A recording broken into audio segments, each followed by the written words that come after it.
Good evening guys. Ayan, for today's video guys ay ano naman. Kaya pa rin, papakita ko lang din sa inyo aking mga ginagawa sa pag-gym. Ano guys, ito pa rin siya sa screen. Nakikita nyo ang aking pag-gym. No? At guys, i-share ko sa inyo kung paano kayo mag-gym. Napakita ko sa inyo yung chest, no? Kasi chest day kami ngayon. Yun. Ang unang-una natin makita yung bako. ginawa dyan ay yung lat.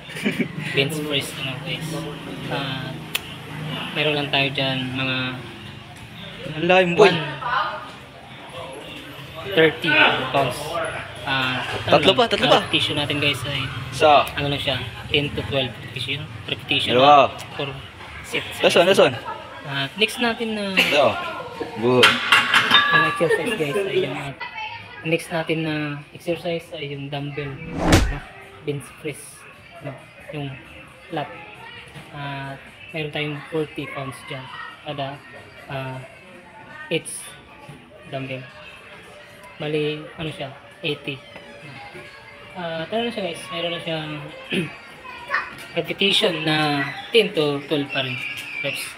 4 set pa rin siya guys, gagawin natin dyan. At siyempre guys, kailangan slow lang talaga, no?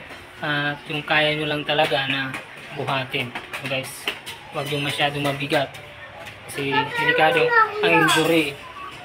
So guys, next natin na exercise ay yung ating incline dumbbell press, ano guys.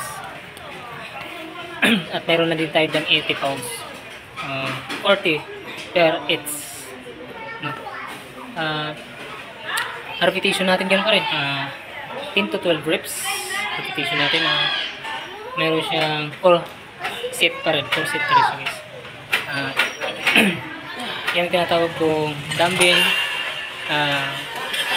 dumbbell incline press. Kita nyo. At siyempre, gawin natin ng machine. Next natin na exercise is machine, no? Yung fly siya, no? Yes. Fly. Tira dyan yung ating inner, ang pinaka-focus niyan. Pinaka-focus niyan ay yung inner natin. At nag-superset niya tayo dyan, no guys. Yan, nag-superset tayo dyan. Yung barbell naman, dapat magaan lang din. Yun na. Dugtong mo na lang. Lagi lang tayo ng repetition.